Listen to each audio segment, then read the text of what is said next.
दो महात्मा थे, एक बटवृक्ष के नीचे बैठकर भजन कर रहे थे और एक इमली के पेड़, इमली जानते हैं ना, इमली,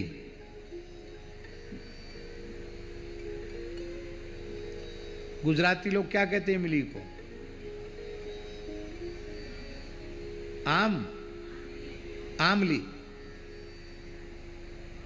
हाँ ठीक है, अम्ल माने खट्टा होता है, आमली इमली बिल्कुल ठीक है, संस्कृत शब्द ही है, हैं?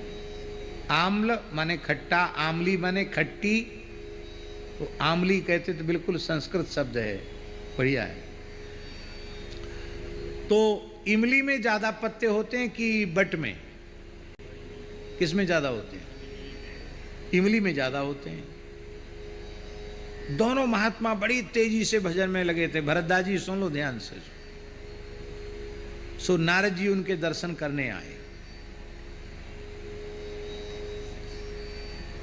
तो बट वृक्ष के नीचे जो संत बैठे थे उन्होंने बहुत आदर किया, सम्मान किया, नारद जी को दंडोत प्रणाम किया, पूजन किया।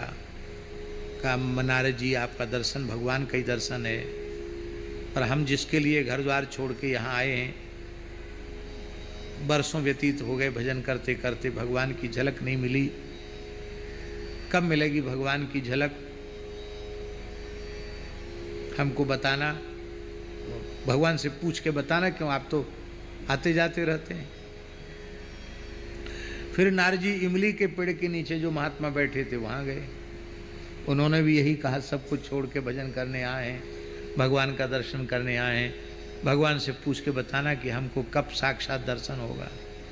नारद जी गए वैकुंठ, भगवान से पूछा, बोले बट के पेड़ के नीचे जो महात्मा बैठे हैं उनसे कहो कि बट में जितने पत्ते हैं उतने जन्म लेकर के भजन करोगे तब मेरा दर्शन होगा। और बोले महाराज इमली वाले संत? बोले उनसे कह दो कि इमली में जितने पत्ते हैं उतने 1000 जन्म तुमको लेने पड़ेंगे। बट वालों को तो बहुत सस्ता कर दिया भगवान ने, पत्ते भी कम होते हैं, उतने जन्म में बात बन जाएगी। और वो जो महात्मा था दूसरा वाला, इमली वाला, आमली वाला, उसको कहा कि जितने पत्ते इमली के पेड़ में है उतने 1000 जन्म लेकर भजन करोगे तब दर्शन होगा। नारद जी ने दोनों को आकर बात बता दी। बट वाले ने अपना दंड कमंडल उठाया, बोले जय श्री राम, धरे रहो, हमें नहीं करना दर्शन, जाओ। आवेश में उठे, कमंडल लेके चले गए, नहीं करना दर्शन, जाओ। हो गया दर्शन। अरे कोई आदमी, ऐसे कोई भगवान होते हैं? बचपन में घर छोड़ा, जीवन भर भजन किया, अब तक झलक नहीं दिखाई, अब कहते बट में कितने पत्ता, बताओ इतने जन्म हम लेंगे? नहीं करते ऐसे भगवान का भजन, चलेगी।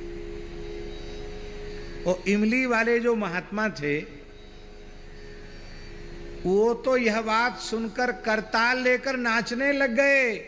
अरे बोले भगवान यदि ये कह देते कि धरती पर जितनी इमली हैं उनमें जितने पत्ते हैं उतने 1000 लाख वर्ष के बाद जन्म, उतने 1000 लाख जन्म के बाद दर्शन होगा, तो भी मुझे बहुत आनंद होता।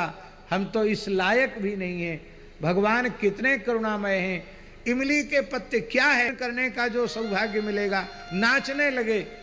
महाराज जी, नारद जी तो ऊपर उड़ के जा नहीं पाए थे, तब तक भगवान नारायण प्रकट हो गए। बोलो भक्तवत्सल भगवान की जय। नारद जी ने कहा भले आदमी हम थोड़े दूर चले जाते तब आप दर्शन देते, आपने अपनी बात कह के झुठला दी। तब भगवान ने कहा इनके धैर्य पर मैं बिक गया। भजन करने वालों के मन में धैर्य बहुत जरूरी है। हाँ, पढ़ने वालों को धैर्य, भजन करने वालों को धैर्य, सत्संग वालों को धैर्य, वक्ता को धैर्य, श्रोता को धैर्य। वक्ता भी घड़ी देखते हैं, और श्रोता भी घड़ी देखते हैं, क्योंकि कथा से प्रेम न वक्ता को है न श्रोता को है। सबको भागना है अपने अपने घर में, और हमारा मन तो ऐसा लगे हम 12 बजे रात तक कथा ही कहें। लेकिन आप लोगों को बिठाएंगे नहीं, क्योंकि हमें पता है हमारी स्थिति अलग है और आपकी स्थिति अलग है। फिर भी थोड़ी देर तक तो अभी कहेंगे।